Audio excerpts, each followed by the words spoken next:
your mercy endureth forever. Lord, you are good, yeah. Lord, you are good and your mercy endureth forever. Je vais souhaiter que vous restiez debout, parce que nous allons lire la parole de Dieu. Vous qui êtes venus avec le livre, je vous prie de les lever. Vous qui pensez que la Bible n'est pas utile, restez assis. Nous voulons lire la parole de Dieu avec ceux qui pensent que la Bible est importante. Et quand on vient à l'église, on doit la porter. Quand on est à la maison, on doit la méditer. Nous allons lire la parole de Dieu dans l'évangile selon Luc, au chapitre 15. Luc chapitre 15, la lecture nous la commençons à partir du verset 11. Luc chapitre 15, nous lisons du 15e au 24e verset. Il dit encore, un homme avait deux fils. Le plus jeune dit à son père, mon père, donne-moi la part de terre qui doit me revenir. Et le père leur partagea son bien. Peu de jours après, le plus jeune fils, ayant tout ramassé, partit pour un pays éloigné où il dissipa son bien en vivant des poches. Lorsqu'il eut tout dépensé, une grande famine survint dans ces pays et il commença à se trouver dans le besoin. Il alla se mettre au service d'un des habitants du pays qui l'envoya dans ses champs garder les pousseaux. Il aurait bien voulu se rassasier des carouges que mangeaient les pousseaux, mais personne ne lui en donnait. Étant rentré en lui-même, il s'est dit, combien de mercenaires chez mon père ont du pain en abondance, et moi ici, je meurs de faim.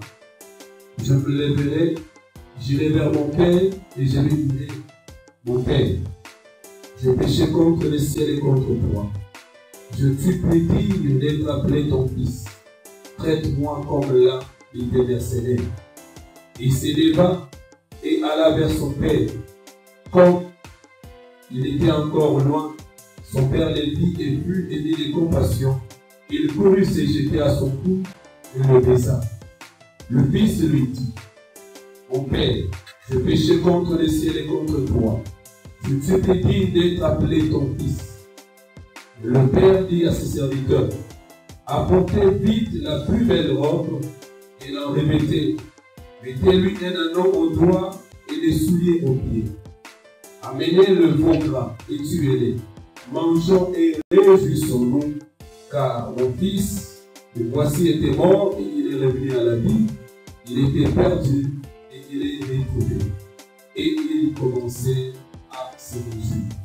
Parole du Seigneur. Merci de le faire de l'Église.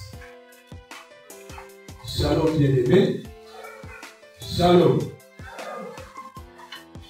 C'est toujours une joie quand nous avons la possibilité de nous retrouver, non pas pour parler des choses qui concernent les créatures, mais nous parlons des choses célestes. C'est chaque jour, quand nous nous approchons du Seigneur, nous devons nous rappeler que nous sommes en train de faire une formalité pour notre envol de le royaume céleste. L'Église est une agence qui prépare les âmes pour la vie éternelle dans les bonheurs. Et toutes les fois que nous avons l'occasion de nous retrouver, nous devons en profiter au maximum. Alléluia. Les passages lus, nous les connaissons. Et nous parlons souvent du Fils prodigue. Cet enfant qui a pensé qu'être sous l'autorité de son père était une perte de temps, était un gaspillage. Cet enfant qui n'a pas voulu jouir de la liberté qu'il avait en famille, mais il a tenu à jouir du libertinage. Il a pensé qu'être sous tutelle parentale, c'était une malédiction. Il a voulu se retrouver dans la liberté. Il a demandé la part de son héritage alors que le père n'était pas encore mort, et le père lui a cédé sa part de l'héritage. Il est allé gaspiller toute sa richesse dans la débauche. Et après avoir tout gaspillé, il s'est retrouvé dans les conditions difficiles et compliquées. Il est allé réaliser un travail qu'il n'aurait jamais réalisé lorsqu'il était auprès de son père. Heureusement pour lui, il s'est ressaisi et il est revenu dans la maison et son père l'a réhabilité. Alléluia. Bien aimé, aujourd'hui c'est le 30 juin. C'est la fin du premier semestre de l'année. Aujourd'hui c'est le 30 juin, nous sommes en train de commémorer le 59e anniversaire de l'accession de la RDC à la souveraineté internationale. Soyez nous le connaissons. Bien que nous ne sommes pas souverains. Nous sommes souverains. Et quand nous voulons construire les toilettes publiques, c'est l'Union européenne qui vient de lever la vie. À quoi sommes-nous souverains? Nous sommes souverains quand nous voulons vacciner les enfants. C'est l'Union européenne qui finance. Nous sommes souverains quand nous voulons construire des routes. C'est l'Union européenne qui vient nous aider. Là, c'est la Banque mondiale. C'est en ces jours que le Seigneur m'a convaincu de ne pas parler de l'indépendance et de l'assujettissement. Et le thème de mon message, je l'ai intitulé Ma grandeur résulte de mon assujettissement à Dieu. Ma grandeur résulte de mon assujettissement à Dieu. Assujettissement, c'est avec deux S et c'est avec deux T. C'est avec deux S et c'est avec deux T. Assujettissement. Quand je parle de l'assujettissement, c'est le fait de se soumettre à quelqu'un ou à quelque chose. C'est le fait de se maintenir sous la domination de quelqu'un et de quelque chose. C'est ça l'assujettissement. Le sens, il a plusieurs champs sémantiques élargis, et j'ai pris cet aspect de la définition de l'assujettissement. C'est le fait de se soumettre à quelqu'un ou à quelque chose. C'est le fait de se maintenir sous la domination de quelqu'un ou de quelque chose. Et nous disons que ma grandeur résulte de mon assujettissement à Dieu. Ma valeur, mon importance, le sens de ma vie sur terre dépend de ma soumission à Dieu, dépend de la domination que l'Éternel a sur nous. Et lorsque nous parcourons la Bible, nous nous rendons compte que tous ceux-là qui ont eu un parcours réussi sur la terre ont été assujettis à Dieu. Et même aujourd'hui, parmi nos contemporains, il y a de ceux qui réalisent des parcours réussis. Si vous fouillez dans leur vie, vous vous rendrez compte que c'est parce qu'ils sont assujettis par Dieu. Ils sont dominés par Dieu. Alléluia. Le fils prodigue respirait la grandeur. Il respirait la richesse. Il avait de l'autorité sur les travailleurs parce que les travailleurs de son père, c'était ses travailleurs. Il jouissait de la richesse. Il avait de la considération. Mais une fois qu'il a cherché à s'émanciper de l'autorité de son père, il est devenu esclave. Plus que ceux de son père. Plus que ses esclaves. Il était sous l'autorité de son papa. Il ne pouvait pas faire n'importe quoi avec les richesses familiales. Et certainement, il s'est dit que non, Dieu, il faut que je l'écarte de son autorité pour que je jouisse mieux des richesses qui peuvent m'appartenir. Mais lorsqu'il s'est écarté, lorsqu'il s'est émancipé de l'autorité de son père, il a réalisé que c'était compliqué. Il est devenu plus esclave que les esclaves que lui devait gérer. Et il a dit que les serviteurs de mon père, chez nous, les serviteurs ont du pain en abondance. Mais lui, il est devenu un serviteur qui n'avait même pas de quoi se mettre sous la main. Pourquoi? Parce qu'il a voulu abandonner l'assujettissement à son père pour s'émanciper et être libre. Alléluia. Ce qui est vrai, ça c'était une parabole que Christ a donnée.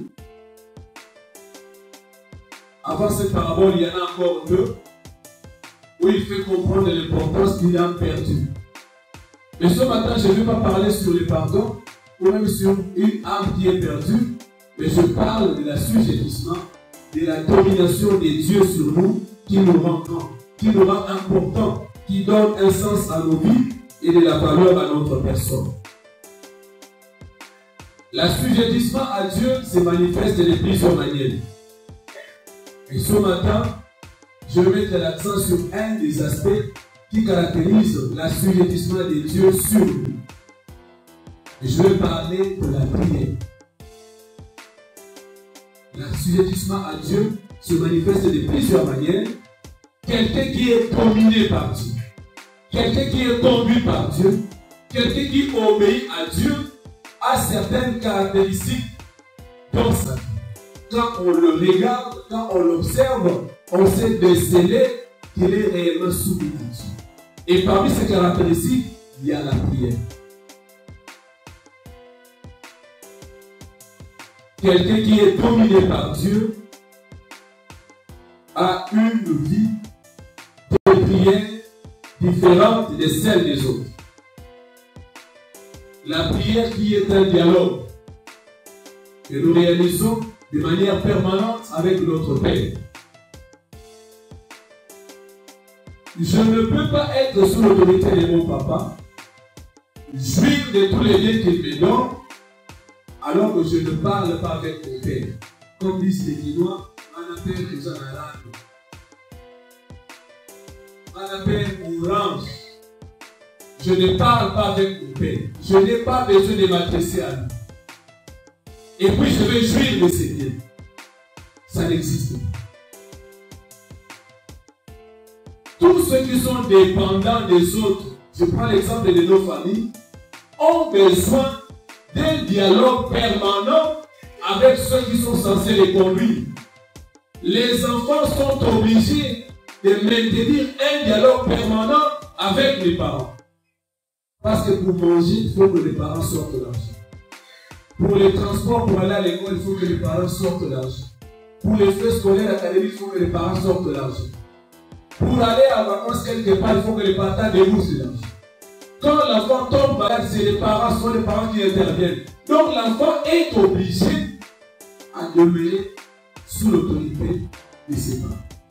Alléluia. Et si nous réclamons de Christ, une des choses qui doit se manifester en nous, c'est notre dépendance à Dieu, mais par la prière. Alléluia. Par la prière. Nous parlons beaucoup de la prière, mais nous prions moins. S'il y a des choses difficiles à vivre dans la vie des chrétiens, il y a notamment la prière. À côté de la prière, il y a aussi la méditation. Et ce matin, je mets l'accent sur la prière. Je ne voudrais pas parler de la prière que nous faisons à l'église, parce que là, nous sommes influencés par les autres. Je peux parler sans savoir ce que je dis réellement. Comme ce pasteur-là à la retraite. Il était dans une chambre voisine, là, un autre pasteur. Ils ont tous prié, chacun à sa manière, ils ne se connaissaient pas. Et lui, il a prié, il s'est arrêté de prier. Mais il ne comprenait pas que le voisin dans une chambre, dans l'autre chambre, ne s'arrêtait pas de prier. Alors, conséquence, il a commencé seulement à soutenir la prière de l'autre. Seigneur, tu es merveilleux. C'est toi qui nous protèges. On nous dit à vos parents. Alléluia. La vie de prière. Je ne parle pas de la vie de prière en groupe. Parce qu'il y a ceux qui prient quand ils sont avec les autres. Mais je voudrais mettre l'accent sur la vie de prière individuelle. Vous savez que je crois, il est évident que certains parmi nous ici, n'ont prié que ce matin. Depuis qu'on a commencé le lundi, il est venu prier ici. Comme les pauvres Paul aiment le dire, il y a des ceux qui sont qui le lèvent, ils souris sort dans un trou. Donc la souris, quand il sort de son trou, il n'a pas le temps de s'arrêter. Il sort, il part. C'est comme ça qu'il s'arrête. Il se dit dans l'état. Vite dans la douche, il se lave, il sort. Sans même se rappeler que se réveiller sur le matin, c'est une grâce. Alléluia. Si tu es réellement enfant de Dieu, une des choses qui doit caractériser ta vie, même si le public ne le sait pas, même si les communs des montagnes ne réalisent pas ce que tu es, Dieu sait ton secret, tu es grand. Parce que tu t'agenouilles et tu pries. La prière n'est pas une corvée, mais la prière c'est une joie pour toi. Quand tu commences à prier, tu as la joie et tu ne veux pas t'arrêter. Parce que c'est tellement intéressant de parler avec celui qu'on aime. De parler avec celui qui nous a acceptés tel que nous sommes. Vous savez que nous ne méritons rien. La fois passée, je l'ai dit. Qu'est-ce que tu as? Qu'as-tu que tu l'aies reçu? Alléluia. Et quand on est dans la présence du Seigneur, on est dans la joie.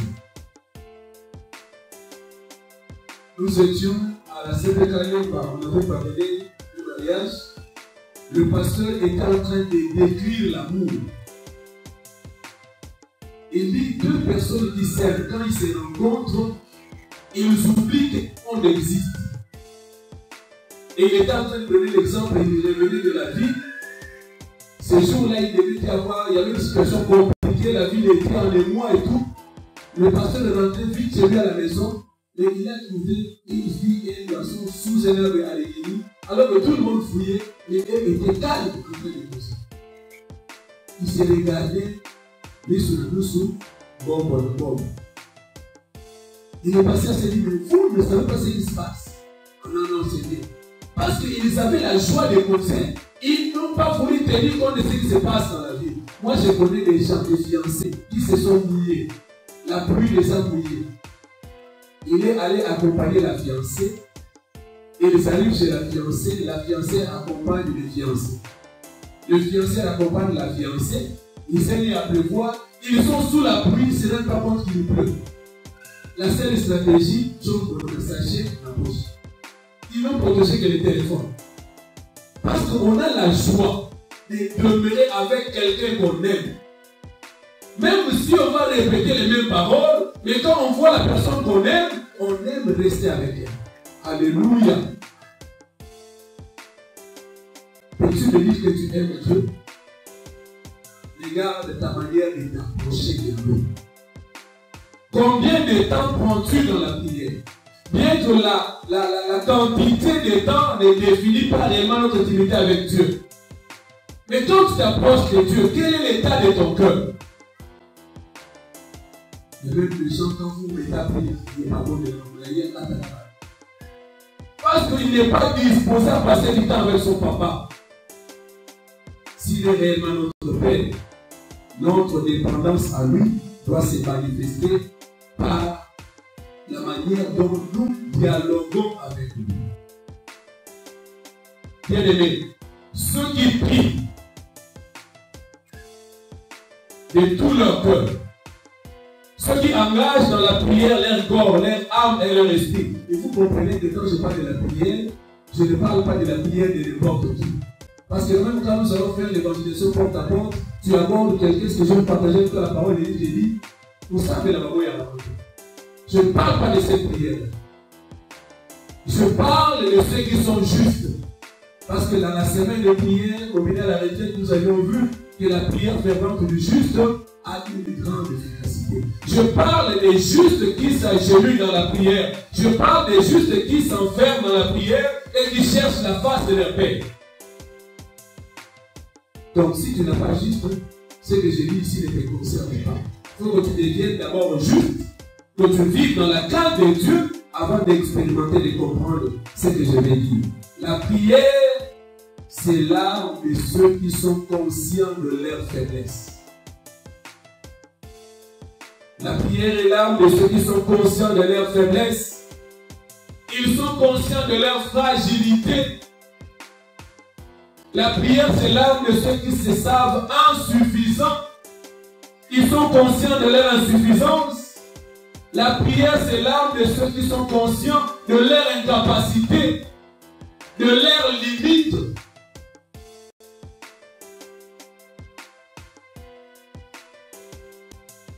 Alléluia. Ne peut prier que quelqu'un qui est conscient qu'il ne se suffit pas à lui-même. Dieu ne peut pas prier parce qu'il est autosuffisant. Il se suffit à lui seul. Il n'a pas besoin d'aide, il n'a pas besoin d'assistance. Si vous ne priez pas selon la pensée de Dieu, c'est une manière de dire à Dieu, je n'ai pas besoin de toi, je me suffis à moi-même. Quand je me rends compte que je suis limité, je suis faible, je ne me suffis pas à moi-même, je recours à celui qui suffit, qui me rendra capable là où je suis incapable. Alléluia. Déjà face au diable, nous ne sommes rien. Si Dieu ne nous protège, si Dieu ne nous prend en charge, le diable peut faire de nous ce qu'il veut. Mais aujourd'hui, vous et moi, nous avons la capacité de donner des ordres aux démons et ils obéissent. Pourquoi? Parce que nous nous accrochons au Tout-Puissant. Alléluia. Je sais que je suis faible, je suis limité, je suis incapable de trouver des solutions à mes problèmes. Rien n'évolue dans ma vie comme il faut. Il n'y a que Dieu qui peut intervenir pour que mes problèmes soient résolus. Donc, je veux me réfugier dans la prière. Je ne prierai pas parce que j'ai peur, mais je prierai parce que j'aime celui qui m'a rendu capable de comprendre que la prière, c'est une arme très efficace. Alléluia.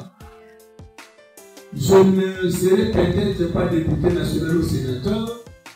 Je ne serai pas ministre ou vice-ministre. Mais je suis enfant de Dieu. Et par la prière, j'ai appris à siéger dans les conseils divins. Alléluia. Par la prière, l'enfant de Dieu siège dans les conseils divins. Par la prière, Dieu nous a accordé un siège dans les conseils divins. C'est-à-dire que là, il n'y a pas... Moi, c'est le premier ministre. C'est pas lui qui me donne un siège à la réunion du conseil. Non. Moi, je siège avec Dieu dans les conseils divins. Je décrète ensemble avec le Père et les choses se passent sur la terre.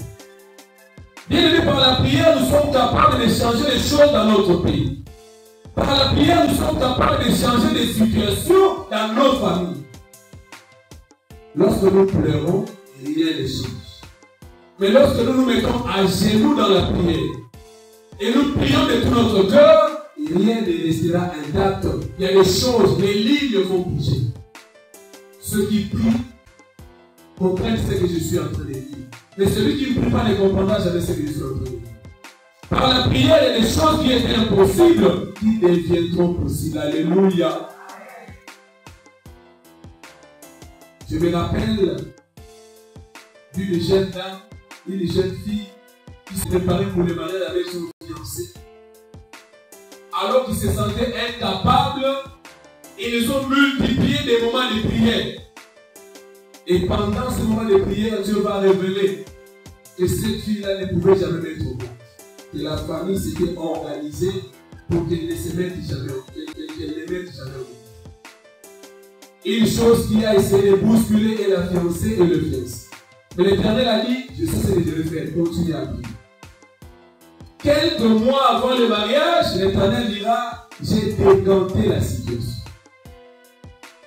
Et cette dame-là aujourd'hui a plus de 3 ans. Alléluia. Par la prière, les limites qu'on a tracées devant toi peuvent être élargies. Et rien ne résiste à la prière. Alléluia.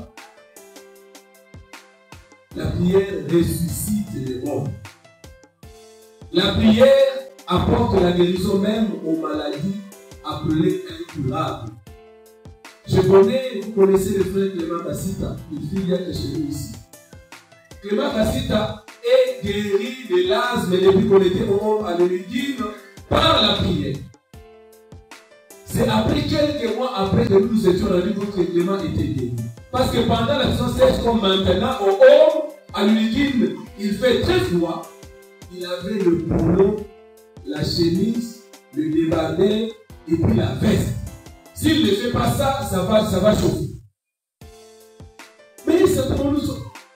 Je pose la question, il faut être soulevé au lac. Il est dit, mais moi aussi je ne comprends pas. Apparemment je suis guéri. Parce que c'était un sujet permanent. Donc il s'est rendu compte quelques mois après qu'il était délivré de l'asthme. Et jusqu'aujourd'hui, il a plus de 45 ans. À l'époque, il avait une vingtaine d'années. Maintenant, il a plus de 45 ans. Il est guéri de l'asthme. Grâce à quoi? À la prière. Alléluia. Et nous devenons fiers de nous-mêmes quand nous excellons dans la prière. Nous voyons les choses se passer. Il y a des hommes de prière dans cette église. Ils comprennent ce que j'ai dit. Ils savent ce qu'ils vivent dans la prière. Quand nous nous plaignons, quand nous nous lamentons, rien ne change. Au contraire, c'est la gastrite qui continue à déranger. Au contraire, c'est l'AV qui va tendre assez. Alléluia. Mais quand nous nous mettons dans la prière, quelles que soient les conditions, l'Éternel intervient et sa gloire éclate en notre faveur. Alléluia. La prière nous fait du bien. La prière nous donne de la considération et la valeur devant Dieu et devant les hommes de ce monde. C'est ce que le fils prodigue a fait. C'est dont parle Luc 15. Il est revenu à son père. Il s'est dit, mais comment je peux vivre dans de telles conditions alors que mon papa est riche? Comme ce monsieur-là de mourir, je suis riche. Le fils prodigue s'est dit, mon papa est riche. Les non-serviteurs ne mangent pas comme moi. Ils ont du pain en abondance. Je retournerai vers mon père. Il s'est retrouvé dans une situation malheureuse. Il s'est rappelé que je dois rentrer auprès du père. C'est ça la prière. Et quand il est venu, il dit, je ne vais même plus être ton fils. Considère-moi comme l'un de tes mercenaires. Mais par son amour, Dieu nous accueille et ne sait plus compter nos faiblesses et dépasser. Alléluia. La prière nous réconcilie avec le Père. Nous nous sommes pressés de condamner. Mais lui ne nous condamne pas. Il est lent à la colère, il est riche en bonté. Lorsque nous retournons à lui de tout notre cœur, quelles que soient nos faiblesses, il nous accueille et il nous accorde une nouvelle robe, une robe de gloire. Alléluia. Si tu es enfant de Dieu, tu es soumis à Dieu, tu dois prier. Ce n'est pas le pasteur qui va t'obliger de prier. Ce n'est pas un responsable de l'église qui va t'obliger de prier, mais c'est ton esprit qui va t'obliger de prier. Vous vous rappelez de ce que David dit à son âme.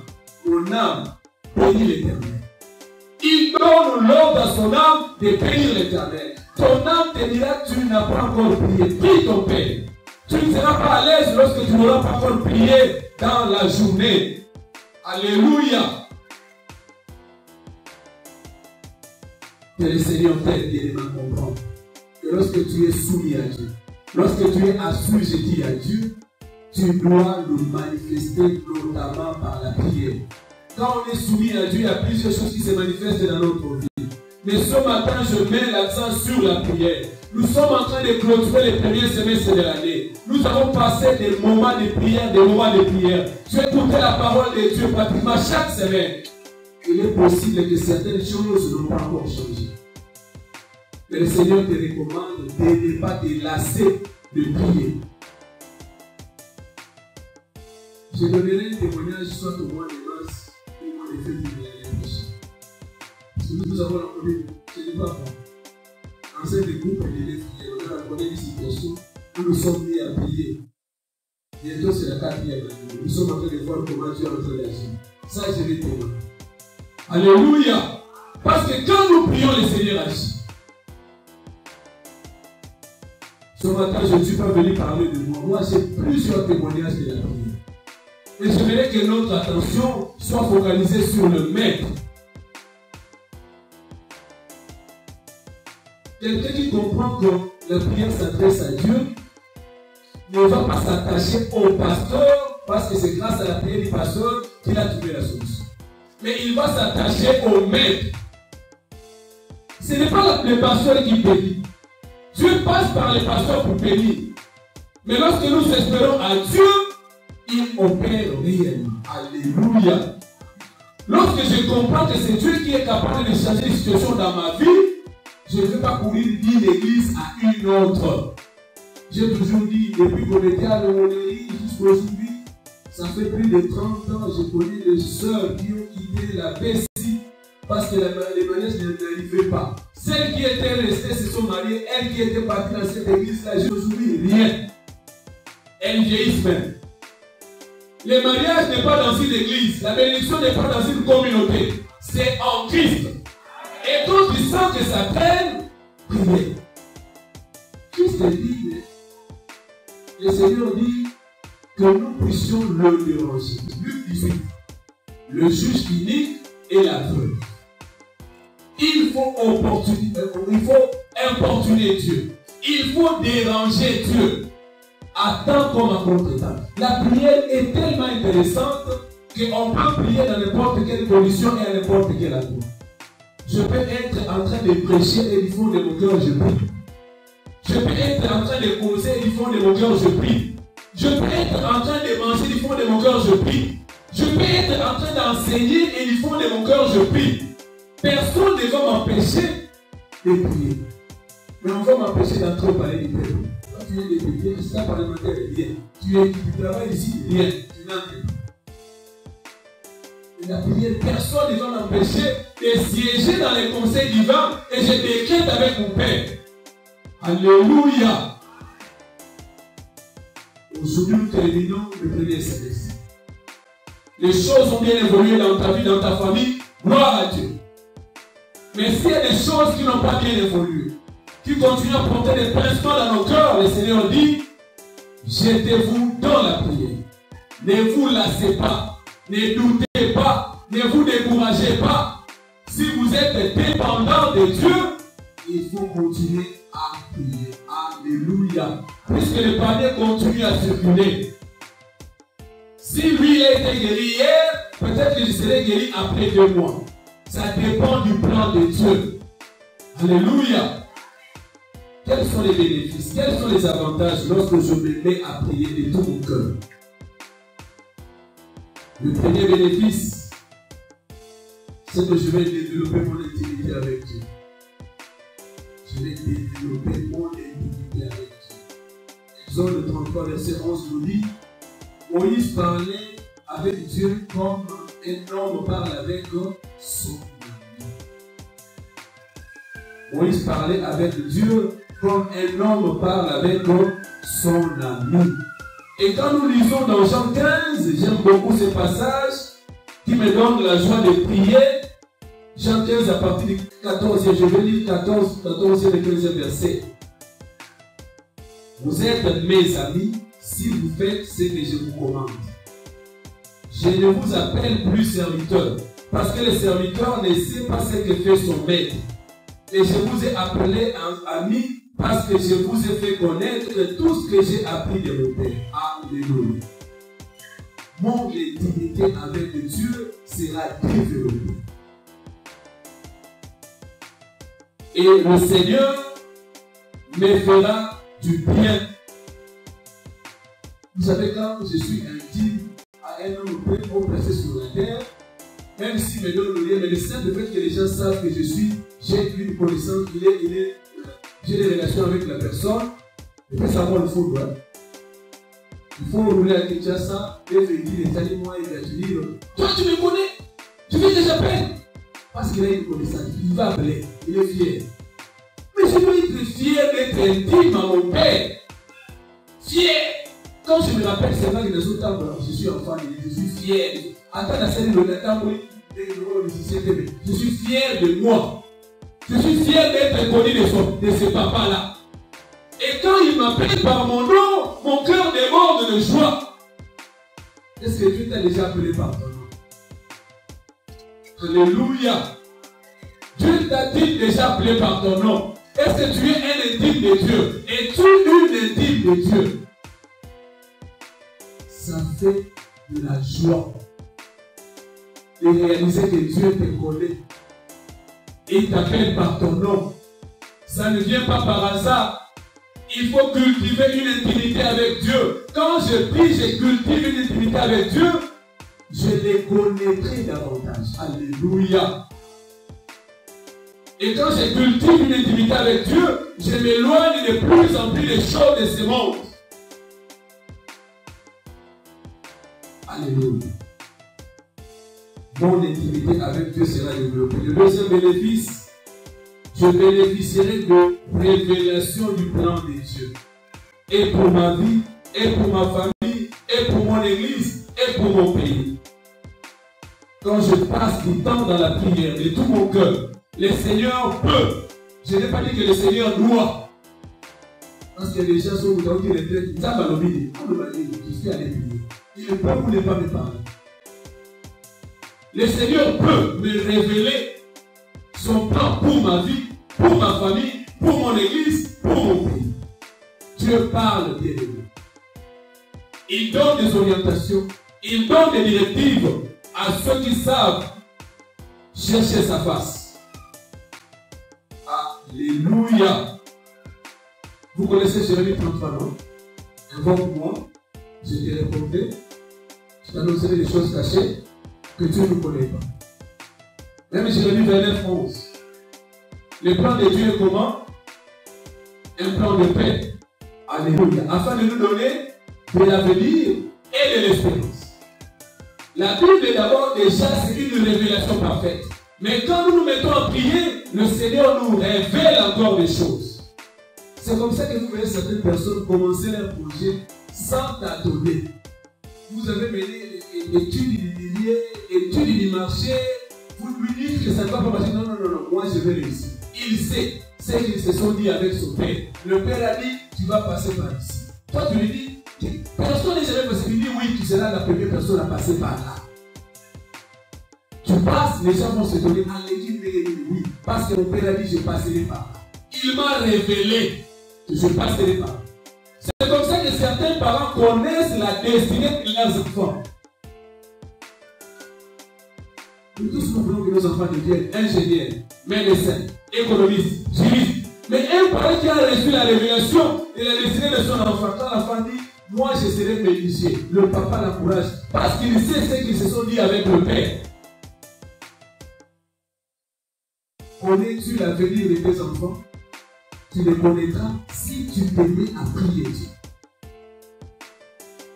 Si tu sais que Dieu te demande de faire les jours à venir, tu les connaîtras si tu te mets à prier. Dieu nous révèle des choses cachées. Je me rappelle une fois David dans sa fuite, il était chez les Philistins, il était en déplacement, on lui est venu prier le camp de David. Ils ont emporté et les femmes et les enfants. Quand David est revenu, David a demandé à Dieu, dois-je les poursuivre?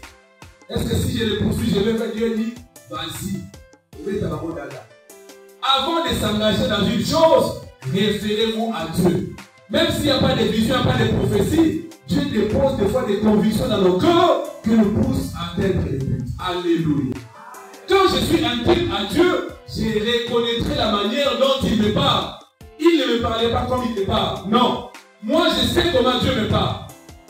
Et ma femme me dit souvent, lui, elle, moi, me comprend. Moi, je sais comment Dieu me parle. Depuis que j'ai connu Christ, je n'ai jamais prophétisé. Je n'ai jamais parlé en langue.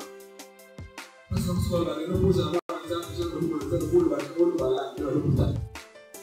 mais je sais comment Dieu me parle. Si tu es un intime à Dieu, une intime à Dieu, tu reconnaîtras la manière dont tu te parles. Alléluia. Dieu nous révèle des choses cachées. Il y a des gens qui ne t'attendent pas dans la vie. Parce qu'avant de s'engager sur une voie, ils passent du temps avec le Père. Le Père est clair et il évolue. Et même si les gens prouvent ce qu'il fait, mais c'est à la fin que les gens vont lui donner raison. Ah, Zaki a raison. Alléluia. Mais il y a des gens qui sont, j'aime beaucoup cette anecdote là. Comme il sourit dans un trou, il ne sait pas, il part où. Quand on sort de la maison, quand on évolue dans la vie, on doit savoir quelle direction prendre. Et qui doit montrer la direction, c'est le Père Céleste. Christ a dit, je suis le chemin, la vérité et la vie. Il nous éclaire. Alléluia.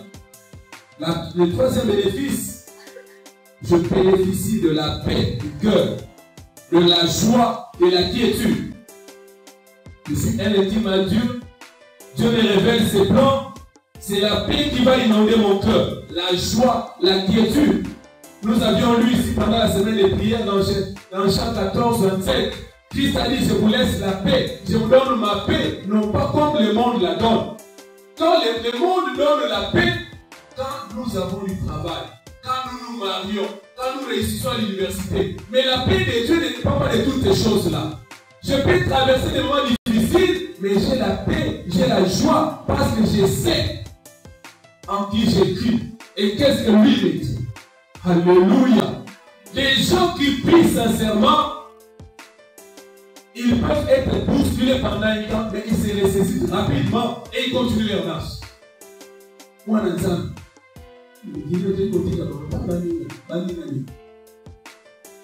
alléluia. Tu dois chercher la face de ton Père. Tu verras que les choses vont aller. Et même l'un des versets que nous maîtrisons mieux, Philippiens 4.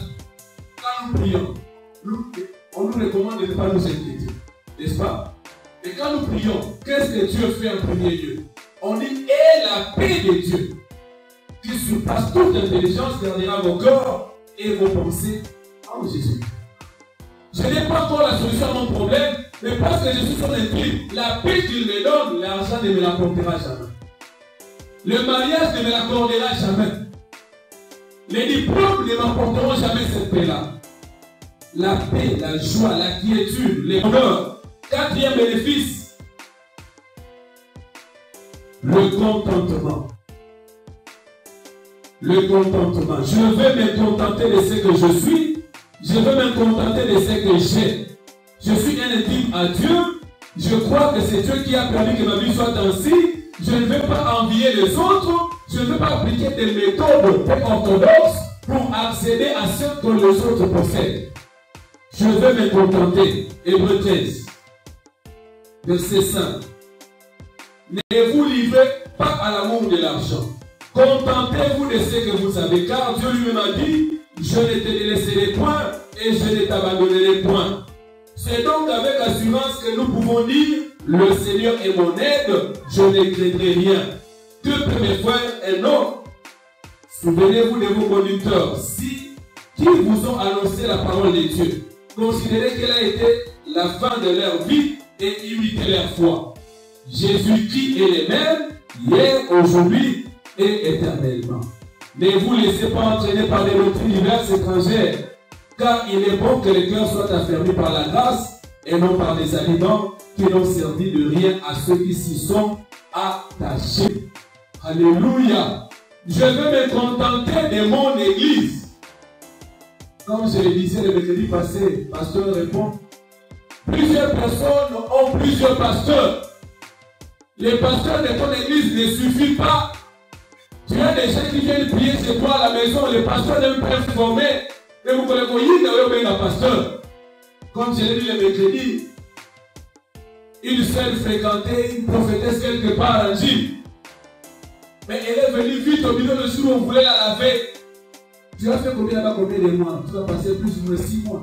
Mais pourquoi tu ne vas pas dire les mecs ont lavé? Vous le au salut. Tu suis les hommes, tu suis les dénominations. Tu penses que c'est dans les dénominations qu'il y a Christ? Non. La solution à ton problème, c'est ton intimité avec Dieu, pas la prière. Les gens là que tu appelles, c'est vous à la maison. Comme je dis le mercredi, c'est moi, Israël. Dites-moi une tradition que soit celle qui a prié l'enveloppe. On peut s'en raconter. Nous pensons que ceux qui viennent d'ailleurs valent mieux que les nôtres. C'est de l'idolâtrie. Notre espoir doit être fondé sur Christ et non pas sur les autres. Et si nous prions réellement, parce que ceux qui vivent dans cette église, qui voient la main de Dieu, tu la verras aussi. Si tu ne la vois parce que tu ne pries pas bien, ou bien ton temps n'a pas encore sonné. Alléluia. Le contentement. Je me contente de mon église. Je me contente de mon mari. Dieu a permis qu'il soit chômeur. Je me contente de lui. Je me contente de ma femme. Il a des faiblesses. Elle a des faiblesses. Je me contente d'elle. Je vais l'aider à changer. Je me contente des moyens que Dieu m'a donnés. Je ne volerai pas. Je ne tricherai pas. Je ne corromprai jamais. Je me contenterai de ce que j'ai. Un autre bénéfice, la foi. J'aurai la foi. Je suis intime à Dieu. Quand je vois Dieu opérer dans ma vie, ma foi va augmenter. Par l'assurance et l'exaucement de mes prières. J'ai vu Dieu opérer, ma foi augmente. Ma foi est raffermie. Je deviens de plus en plus inébranlable parce que je suis rassuré que ce qu'il a fait hier, il est capable de le faire aujourd'hui. Jean 15, 7, il dit, si vous demeurez en moi et que mes paroles demeurent en vous, demandez ce que vous voudrez et cela vous sera accordé. La foi, ma foi va augmenter. Alléluia. Je m'arrête parce que le temps est parti. Je donne les délais bénéfices. Je vais acquérir le pouvoir, la puissance et l'autorité. Je vais acquérir le pouvoir, la puissance et l'autorité. Parmi les versets que nous aimons répéter, je vous ai donné le pouvoir de marcher sur les scorpions, sur les serpents et sur toute la puissance de l'ennemi. Luc chapitre 10, verset 10.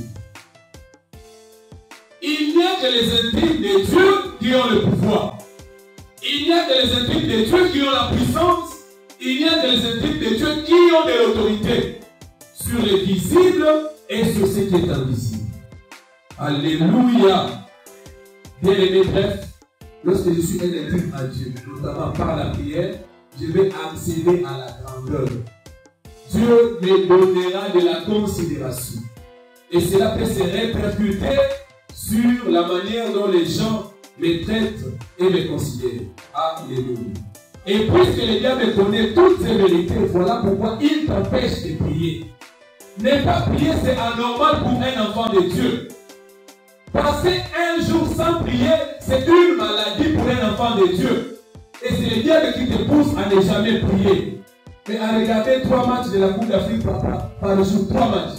2 heures, 2 heures, 2 heures. Ça fait combien? 6 heures du temps. Mais tu n'as même pas 10 minutes dans la prière. Tu es malade. Je ne t'insulte pas. Mais du point de vue spirituel, tu es malade. Lorsque tu ne pries pas, tu n'es pas normal. Et le Seigneur veut que tu lui manifestes ta dépendance. Que tu manifestes que tu es assujetti à lui. Par ta vie de prière. Il faut que tu défies les diables. Tu t'empêches de prier, tu dois te mettre à prier. Tu dois pratiquer la prière dans ta vie de tous les jours. Alléluia. Voilà pourquoi le Seigneur nous a recommandé de prier pour tous les hommes, de prier pour ceux qui sont élevés en dignité, afin que nous puissions mener une vie paisible. Par la prière, la paix reviendra au pays. Par la prière, nous aurons la paix entre nous. Par la prière, la gloire de Dieu éclatera en notre faveur. 1 Timothée 2, 1 et 2. 1 Timothée 2, 1 et 2. L'apôtre Paul recommande que nous élevons nos mains et que nous puissions prier pour tous les hommes. Toutes sortes de prières en faveur de tous les hommes, mais aussi en faveur de ceux qui sont élevés en dignité. Conséquence, nous allons mener une vie paisible. Alléluia. Est-ce que tu es enfant de Dieu? Si tu l'es, ta manière de changer, si elle n'a pas été bonne en ces premiers semestres de l'année, mais comme nous commençons à partir de demain, le deuxième semestre de l'année, ta manière de prier doit changer. Tu ne vas pas prier comme par hasard, mais tu auras des programmes de prière. Ça me fait mal de voir dans une famille où il y a des enfants de Dieu et ils communiquent à l'exécution 2, 3, 4, 5. Ils n'ont pas de culte familial. C'est une famille malade du point de vue spirituel. Pourquoi vous ne priez pas? Mais vous avez le temps de regarder la télé ensemble. Novelas. Vous connaissez tous les épisodes. Vous êtes le fils et Dieu dans votre famille là. Vous priez à l'église, ici à l'ECJ, mais vous n'avez pas le temps de prier ensemble. Le diable vous a gagné. Il vous dit ici, pas de prière familiale, vous obéissez. Non. L'Esprit de Dieu nous a donné la liberté. Nous devons être libres et dialoguer avec notre Père. Qui es-tu pour venir m'empêcher de parler avec ma femme? Qui es-tu? Si quelqu'un vient t'empêcher de parler avec ton mari,